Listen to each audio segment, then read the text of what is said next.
राधे राधे, जय श्री कृष्णा। जय हो तुलसी माता की जय, जय हो विष्णु भगवान की जय, जय हो माता लक्ष्मी की जय, जय हो एकादशी भगवान की जय। आइए आज हम एकादशी व्रत के दूसरे दिन पारण में सुनी जाने वाली व्रत कथाएं सुनेंगे। जगतपुर ग्राम में एक ब्राह्मण पति पत्नी रहते थे, जिनको एक लड़की थी। लड़की जब सयानी हो गई तो मन पसंद पति प्राप्ति हेतु गाय और तुलसी का व्रत करने लगी, परंतु व्रत पूरा होने से पहले ही उसकी मृत्यु हो गई। ब्राह्मण और ब्राह्मणी बहुत दुखी हुए और अपने भाग्य का दोष मानकर शेष जीवन व्यतीत करने लगे। मृत ब्राह्मण कन्या ने थोड़े समय बाद एक कोली के यहाँ जन्म लिया। यहाँ उसका नाम चंदा रखा गया। वह बहुत खूबसूरत दिखाई देती थी। उसे देखकर चांद भी शर्मा जाए, इतनी सुंदर थी। चंदा धीरे धीरे बड़ी होने लगी। देखते ही देखते जब रजस्वाला होने लगी तब माता पिता को चंदा के लगन की चिंता सताने लगी। लड़की बड़ी होने पर माँ बाप को चिंता होना स्वाभाविक है। एक समय राजा का कुंवर शिकार खेलता हुआ चंदा की झोपड़ी के पास पहुंचा। उसने चंदा को वहां खड़ा देखा तो चंदा के रूप पर मोहित होकर उसके अपने साथ लगन करने की इच्छा जताई। यह सुनकर चंदा थोड़ी देर तो शर्मा गई, फिर शर्माते हुए बोली, कुंवर जी, हम तो छोटी जात के हैं, हमारी कोली की जात को महल में शोभा कैसे देगी। कुंवर ने चंदा की बात नहीं मानी। तो कहावत भी है, राजा माने वो रानी, छाणा विनती आनी। कुंवर ने चंदा के साथ गंधर्व विवाह कर लिया और अपने महल में लेकर आ गया। खूबसूरत चंदा को देखकर जब कुंवर महल में पहुंचा तो माता पिता भी चंदा को देखकर बहुत प्रसन्न हुए। कुछ समय बाद कुंवर को राजगद्दी सौंपकर माता पिता दोनों तपस्या करने जंगल में चले गए। एक दिन राजा चंदा को लेकर हिरण का शिकार करने को निकले। जंगल में दोनों ने खूब आनंद किया, मस्ती की। इतने में चंदा रानी को प्यास लगी। वह सरोवर के पास आई। वहां चंदा ने देखा कि कुछ स्त्रियां गाय और तुलसी का व्रत कर रही है। यह देख चंदा को अजीब लगा। उसने सब स्त्रियों से पूछा तो उन्होंने बताया कि यह व्रत संतान प्राप्ति हेतु किया जाता है। यह सुन चंदा ने भी पुत्र की इच्छा से व्रत करने का निश्चय किया। उसने यह बात राजा से कही तो राजा ने खुश होकर व्रत करने की आज्ञा दे दी। श्रावण मास आने पर रानी ने सहेलियों के साथ गाय तुलसी का व्रत धारण किया। रानी भक्ति पूर्वक व्रत करने लगी। गाय और तुलसी की पूजा करती, गाय को घास डालती, तुलसी क्यारे में दिया लगाती, सादा भोजन एक समय करती। इस प्रकार रानी ने व्रत पूरा किया। व्रत के प्रताप से रानी गर्भवती हुई। इस बात को सुनकर राजा अति प्रसन्न हुए और प्रभु का यश मानने लगे। परंतु राजा की अन्य रानियों को यह अच्छा नहीं लगा। वो ईर्ष्या से जल भुनकर राख हो गई। 7वां मास पूरा होने पर राज्य की तरफ से चंदा रानी के पिता को निमंत्रण भेजा गया, जिससे पिता तुरंत राजमहल में आ पहुंचे।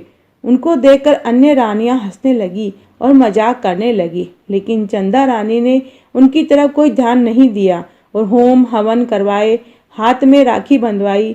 तब सब रानियां कहने लगी, कोली की जात की रक्षा, कैसी राखी कैसी बात। परंतु राजकुल की रीत के अनुसार रानी को राखी बांधे बिना नहीं चलता था। इसलिए दासियों ने 4 रास्ते की मिट्टी, हनुमान जी की मली, लोहे की कील, काले रंग का ऊन, कपड़े का टुकड़ा मिलाकर रानी को राखी बांधी और खोड़ा भरा। यह देख अन्य रानियां बोली, कोली की छोकरी को खोड़ा क्या और ओढ़ा क्या। फिर भी राजकुल की रीत के अनुसार चंदा रानी का खोला भरा गया, जिसमें हरा नारियल, मूंग, शकुन के कई सोने की मोहरें रखकर गाजे बाजे के साथ चंदा रानी अपने पीहर कोलीवास में प्रसूति के लिए भेजी गई। पूरे 9 मास के बाद चंदा रानी को पुत्र हुआ। उसकी बधाई स्वरूप राजा को फूल का एक दड़ा भेजा गया। यह देख राजा अति प्रसन्न हुआ। अन्य रानियां जलकर खाक हो गई, कारण कि किसी भी रानी को लड़का या लड़की नहीं थे, सभी बांझ थी। समय पूरा होने पर चंदा अपने चंदा जैसा पुत्र लेकर महल में आ गई। उसने अपने पुत्र का नाम चंद्रमौली रखा। चंद्रमौली धीरे धीरे बड़ा होने लगा। उसको देखकर अन्य रानियों को बहुत ईर्ष्या हुई। इससे सभी रानियों ने इकट्ठा होकर राजकुमार चंद्रमौली को मारने का षड्यंत्र रचा। इस षड्यंत्र के अनुसार जब चंद्रमौली पलंग पर सोया हुआ था, तब दासी के द्वारा चुपचाप उठवाकर उसे दूर एक उकरने में फेंक दिया गया। राजा लुढ़कता हुआ पीपल के नीचे जा गिरा और रोने लगा। उसी समय वहां एक सुतार की लड़की पीपल की पूजा करने आई। उसने बालक के रोने की आवाज सुनी और बच्चे के पास जा पहुंची। देखते ही अति सुंदर लड़का रो रहा है। इस लड़की को एक भी भाई नहीं था, इसलिए लड़के को देखकर भाई बनाने का अपने विचार किया और उसके उठाकर घर ले आई। परंतु किसी को पूछे बिना किसी का लड़का कैसे ले जाए, क्या करना चाहिए, किससे पूछना चाहिए, कहाँ जाना चाहिए, यह सोच विचार करने लगी।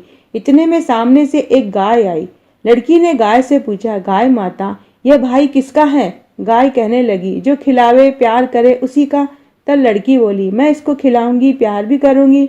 गाय बोली, ठीक है, फिर तू इसे ले जा, आज से यह तेरा भाई है।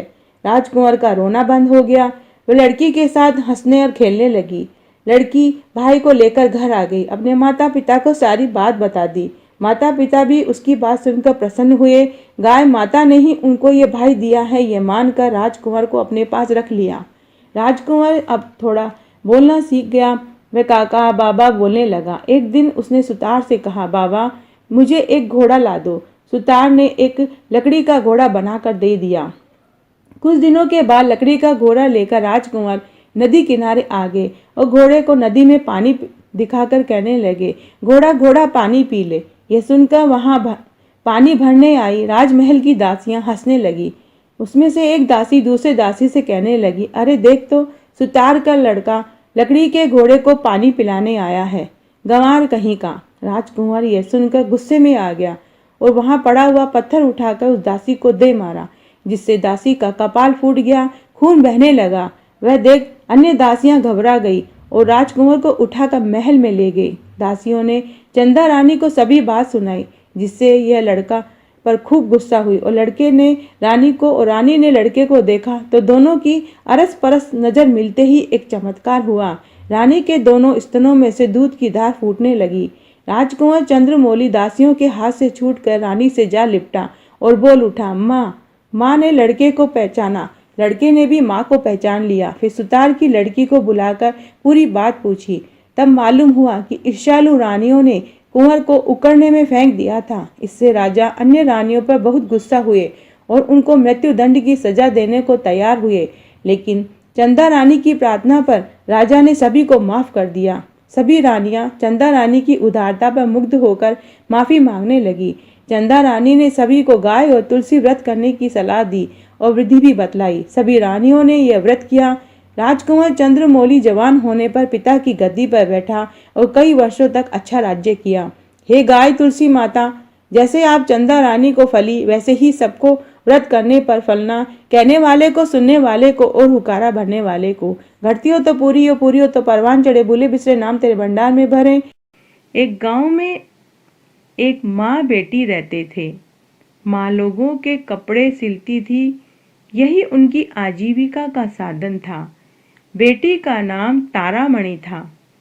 जब तारामणि समझदार हुई तो वो रोज पूजा पाठ करती और तुलसी जी की पूजा, दीपक अगरबत्ती करती और रोज तुलसा जी में जल सींचती थी। कई बरस हो गए उसे पूजा करते हुए। एक दिन तुलसा माँ ने तारामणि को वरदान दिया और कहा कि बेटी, मैं तेरी पूजा से प्रसन्न हुई। मैं तुझे वरदान देती हूँ कि तुझे कभी किसी चीज की कोई कमी नहीं होगी।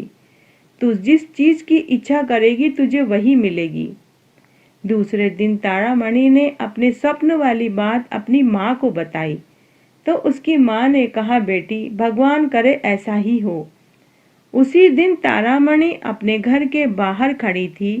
तभी वहां से राजा का पुत्र अपने राजदरबारियों के साथ घोड़े से गुजरा। राजकुमार ने तारामणि की सुंदरता से प्रभावित हुआ। उसने महल में आते ही अपने माँ व पिताजी से तारामणि से विवाह करने की इच्छा जताई। रानी व राजा ने अपने राजकुमार पुत्र से कहा कि बेटे, आप हमारे एको एक पुत्र हैं। हम आपकी शादी किसी राजा की बेटी से करवाना चाहते हैं। लेकिन राजकुमार ने हट पकड़ ली और राजकुमार की हट के आगे राजा रानी की ना चली और राजकुमार की शादी तारामणि से हो गई।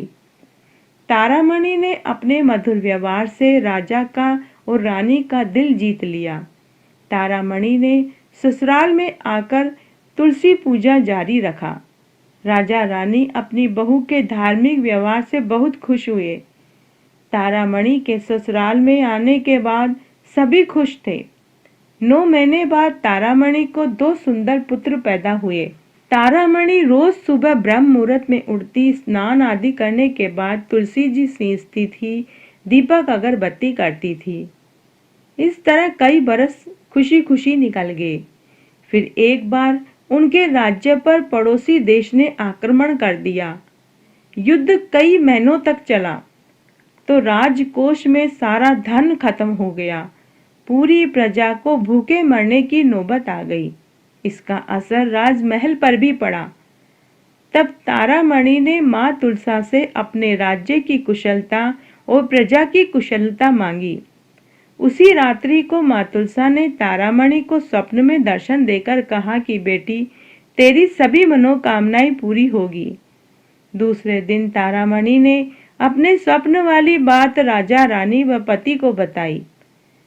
तभी वहां राज्य मंत्री ने आकर खबर दी कि पड़ोसी दुश्मन जंग में हार गया है और हमारी जीत हुई है। साथ ही पड़ोसी राज्य जो हमारा धन और जेवरात लूट कर ले गया था, वो भी हमें वापस मिल गया है। राजा रानी व राजकुमार को बड़ा आश्चर्य हुआ कि थोड़ी देर पहले उनकी बहू तारामणि ने अपने स्वप्न की बात बताई, वो सच हो गई। राजा रानी अपने पुत्र राजकुमार की पसंद की लड़की से शादी करने पर उन्हें भी गर्व हो रहा था। आज राजा रानी ने महसूस कर लिया कि तारामणि उनके लिए सबसे अच्छी बहू साबित हुई है। राजा रानी ने तारामणि को ढेरों आशीर्वाद दिया और पूरी नगरी में ये ऐलान करवाया कि हर घर के आंगन में तुलसी का पौधा होना चाहिए और रोज पूजा पाठ करें, अगरबत्ती करें और रोज सुबह तुलसा जी को सींचे और शाम को तुलसा जी के आगे दीपक चासें। एक बार एक सेठ सेठानी थे। उनके 4 बेटा बहू थी। 3 बहुओं को संतान सुख था, लेकिन चौथी बहू को शादी के 4 साल तक भी औलाद सुख प्राप्त नहीं हुआ था। तीनों जेठानियां अपनी देवरानी को ताना मारा करती थी, लेकिन सेठानी की चौथी बहू हंसकर सारे ताने सह लेती थी। चौथी बहू का नाम ममता था। वह बहुत धार्मिक प्रवृत्ति की थी। वो रोज सुबह ब्रह्म मुहूर्त में उठ जाती थी, पूरा घर आंगन बुहारती, फिर नहा धोकर पूजा करती, सूरज जी को जल सींचती, माँ तुलसी को जल सींचती, दीपक लगाती, मेहंदी, काजल, बिंदी, टीकी लगाती, फिर परिवार की खुशहाली की दुआ मांगती थी। फिर पूरे परिवार की चाय चूल्हे पर चढ़ा देती थी। सास ससुर को बिस्तर पर ही चाय पकड़ा देती थी और जेठानी के बच्चों को चाय नाश्ता खिलाती, उनको स्कूल के लिए तैयार करती, स्कूल का टिफ़िन बना कर देती थी। बहुत मेहनती थी ममता, काम में कभी आलस्य नहीं करती थी। एक दिन जेठानी के बच्चे की तबीयत खराब हो गई तो ममता ने झट से तुलसी का पत्ता उसके मुंह में मसल कर दे दिया और बोली कि बेटा, तुलसी को दांत से मत चबाना, होठ और जीभ से मसल कर खाना, तुम जल्दी ठीक हो जाओगे। तब जेठानी को पता चला तो वह लाल पीली हो गई और गुस्से से बोली, तुलसी के पत्तों से कोई ठीक हुआ है? मैं अपने बच्चे को डॉक्टर को दिखाऊंगी। जब वो उसे लेकर डॉक्टर के पास गई तो डॉक्टर ने बोला कि बच्चा तो बिल्कुल तंदुरुस्त है, इसे तो कुछ नहीं हुआ। तो जेठानी को बहुत शर्मिंदगी हुई। 2-4 दिन बाद जेठ जी को खांसी चल रही थी। घर पर कोई नहीं था, सास ससुर सो रहे थे। ममता ने उसी समय तुलसी के पत्ते को पानी में उबाल कर काढ़ा तैयार किया और अपने जेठ को दे दिया। उससे जेठ ने उसे पी लिया और उन्हें बहुत आराम मिला। जब जेठानियों को ये सब पता चला तो सब जेठानियाँ अपनी ममता को चाहने लगी। अब ममता पूरे परिवार की चहेती बन गई थी। अब तो हर कोई, किसी को भी कुछ हो जाता था तो सब ममता के पास जाते थे। धीरे धीरे ममता के घरेलू नुस्खों की ख्याति पूरे नगर में फैल गई। पूरा नगर ममता के पास आने लगा। पता नहीं किसकी दुआओं का असर ममता पर हुआ कि ममता को भी गर्भ ठहर गया और 9वें महीने में उसे 2 सुंदर पुत्र पैदा हुए। घर में खुशियों का माहौल था। घर में ही नहीं, पूरे नगर वाले ममता को बधाई देने आ रहे थे। अब पूरे नगर में ममता के बताए नक्शे कदम पर सब चलने लगे थे। सभी तुलसी जी की पूजा करने लगे थे। एक बार की बात है कि उसी नगर के राजा के पुत्र को एक अज्ञात बीमारी ने घेर लिया। सभी वेद हकीमों ने हाथ खड़े कर दिए। राजा ने विदेश से डॉक्टर बुलवाए, लेकिन राजा के बेटे को कोई आराम नहीं हुआ।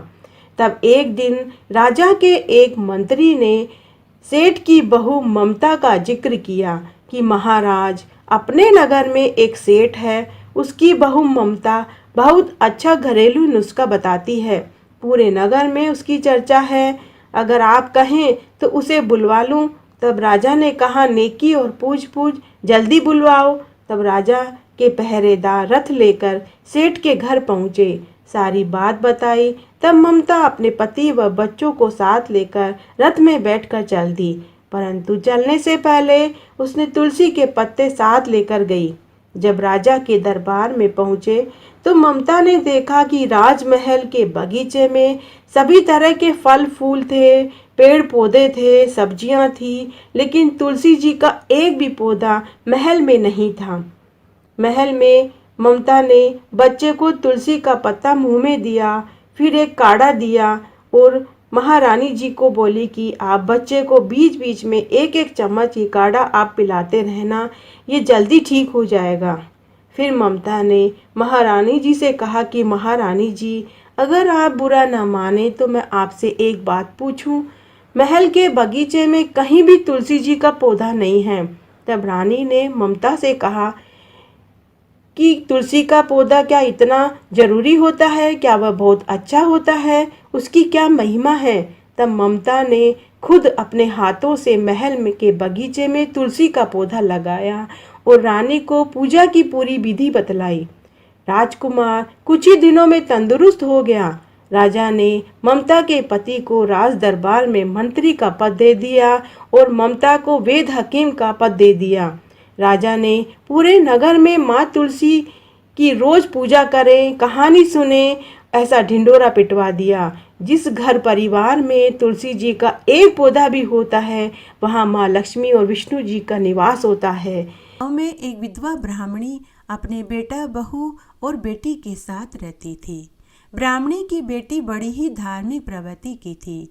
उसका नाम सुशीला था। सुशीला की माँ और भाई उसे खूब लाड़-कोड़ से रखते थे, लेकिन उसकी भाभी उसे पसंद नहीं करती थी। वह अपनी सास से कहती थी कि माँ जी, आप ननद बाई से घर का कामकाज क्यों नहीं करवाते? आखिर में तो यही काम आएगा, पराए घर जाएगी तो दुख उठाना पड़ेगा। ससुराल वाले हमें ही ताने देंगे कि हमने इसे घर का कोई कामकाज नहीं सिखाया। तो ब्राह्मणी और उसका पति हंसकर टाल देते कि हमारी तो एकोएक लाडली सुशीला है, अपने आप सब सीख जाएगी। सुशीला ने जब से होश संभाला तभी से वह तुलसी जी को सींचती, दिया बाती करती, रोज 5 परिक्रमा करती, तुलसी जी के 16 श्रृंगार करती, मेहंदी, काजल, बिंदी लगाती, चुनरी उड़ाती, मिश्री और माखन का भोग लगाती और तुलसी जी के 5 भजनों को गाती। पूजा करने के बाद वो बोलती कि हे तुलसी माँ, सोने के लोटे में जल दो और लड्डवन का थाल दो। तो ऐसा कहते ही दोनों चीजें उसके सामने आ जाती। सुशीला उन्हें ले जाकर अपनी माँ को दे देती, जिससे उनके घर में कभी अन्न धन की कमी नहीं हुई। समय बड़ा खुशी खुशी बीत रहा था। जब सुशीला विवाह लायक हुई तो ब्राह्मणी ने अपने बेटे से कहा कि बेटा, तेरी बहन विवाह लायक हो गई है, इसके लिए अच्छा घरवर तलाश करो ताकि हम सुशीला का धूमधाम से विवाह कर सकें। तभी सुशीला की भाभी बीच में ही बोली कि माँ जी, मेरे तो एक लाडली ननद है, इसके लिए तो घर वर मैं ही ढूंढूंगी। मेरी कौन सी 2-4 नंदे हैं, अपनी ननद के नेक 4 तो मैं ही करूंगी, मैं ही बन्नियाँ गाऊंगी। तब पति और सास ने कहा कि जैसा तुम ठीक समझो वैसा करो। तब भाभी अपने मन ही मन सोचने लगी कि अब आया ऊंट पहाड़ के नीचे, अब मैं अपनी मन की निकाल लूंगी। बरसों से वह अपनी ननद से खार खाए बैठी थी, तो उसने मन ही मन सोचा कि इसके लिए ऐसा गरीब घरवर ढूंढूंगी ताकि मेरी सास और मेरे पति को सबक मिल सके। तब भाभी ने एक गरीब से गरीब घर में सुशीला का रिश्ता तय कर दिया। तब ब्राह्मणी ने और उसके बेटे ने सुशीला का धूमधाम से विवाह कर दिया। जब सुशीला विवाह होकर ससुराल में पहुंची तो कोई वहां मंगल गीत गाने वाली महिलाएं नहीं थी, न ही किसी ने उसका आवभगत किया। ससुराल में केवल उसकी विधवा सासू और एक कुंवारी ननद थी। रात्रि में सुशीला ने दाल रोटी खाई और सो गई। सुबह रोज की तरह वह जल्दी उठी स्नान आदि करके। सुशीला अपनी सासू माँ के पास आई और पूछने लगी कि माँ जी, मेरे नित्य का नियम है कि मैं तुलसी जी की पूजा करती हूँ, तभी मैं अन्न जल ग्रहण करती हूँ। माँ जी, हमारे घर में तुलसी जी का पौधा कहाँ है? तो सास बोली कि बहू, हमारे घर में तो तुलसी का पौधा ही नहीं है। ऐसा करो, तुम अपनी ननद को साथ लेकर पड़ोस में चली जाओ, वहाँ तुलसी का पौधा है, तुम वहाँ जाकर पूजा कराओ।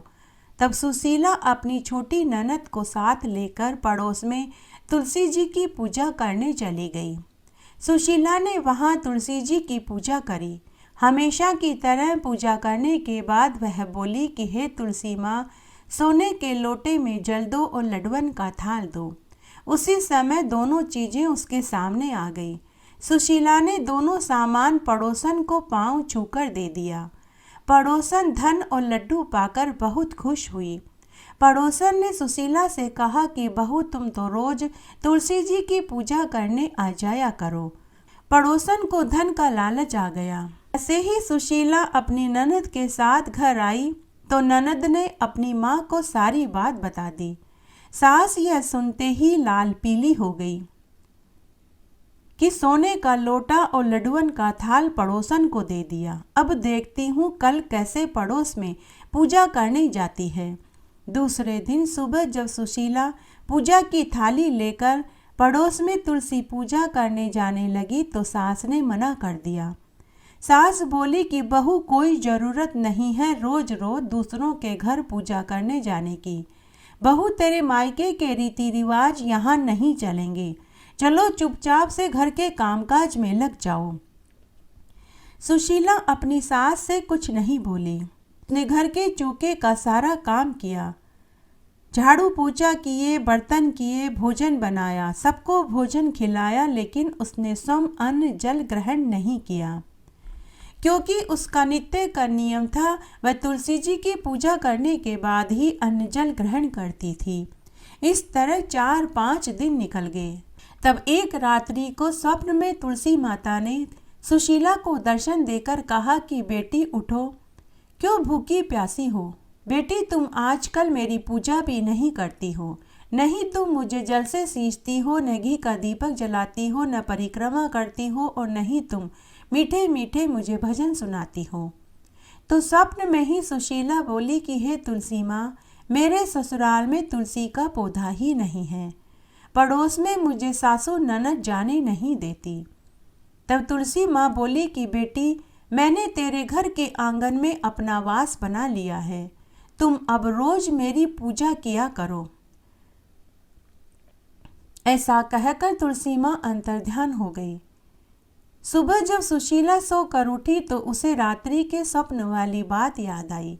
सुशीला भागी भागी आंगन में देखने गई तो वहां तुलसी का पौधा घेर गुमेर दूर तक फैला हुआ था, जिसकी हर लड़ी में सोने हीरे मोती लड़झर हो रहे थे।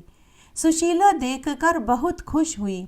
उसने पहले स्नान किया, पूजा की थाली जमाई और फिर उसने तुलसी माँ को जल से सींचा, घी का दीपक जलाया, रोली मोली चावल लच्छा बांधा, मेहंदी काजल बिंदी लगाई, चुंदड़ी उड़ाई और बोली कि हे माँ तुलसा, सोने के लोटे में जल दो, लडवन का थाल दो।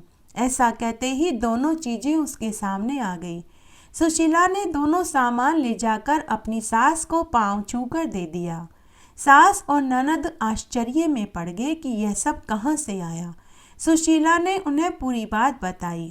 सासू ननद भागी भागी घर के आंगन में देखने आई तो तुलसी का पौधा धन से लड़झड़ हो रहा था। सास और ननद ने सुशीला के पांव पकड़ लिए। सुशीला ने कहा कि माँ जी, बाईसा, आप मेरे पांव मत पड़िए, उल्टी गंगा नहीं बहती, मैं आपके पांव लगूंगी, आप तुलसी माँ के पांव पड़िए। अब सास और ननद भी अपनी बहू के साथ तुलसी जी की पूजा करने लगी। कुछ ही समय में वे बहुत अमीर हो गए और कुछ ही महीनों में उनके घर में धन दौलत, नौकर चाकर, महल नुमा मकान हो गया। हाथी, घोड़ा, ऊंट, बंगला, मोटर गाड़ी, जेवरा सब हो गए। वे अमीर लोगों की श्रेणी में गिने जाने लगे। जब पहली राखी आई तो भाभी का मन हुआ कि इस राखी पर ननद के ससुराल जाकर देखना चाहिए कि उसके क्या हाल हैं। जरूर ससुराल में धंधा पीट रही होगी, सूखे टिक्कड़ खाती होगी, फटे पुराने गुदड़े ओढ़ती होगी, फटी पुरानी साड़ियां पहनती होगी। तब भाभी अपने पति के साथ सुशीला के घर राखी बंधवाने पहुंचे तो सुशीला के ठाट बाट देखकर भाई को बहुत खुशी हुई, लेकिन भाभी की आंखें चकराने लगी, उसे तो चक्कर आने लगे। सुशीला अपने भाई भाभी से मिलकर बहुत खुश हुई। हे तुलसी माता, जैसे आपने सुशीला की पग पग पर मदद करी वैसी सबकी करना। कहानी कहने वाले की, सुनने वाले की और हुक्कारा भरने वाले की।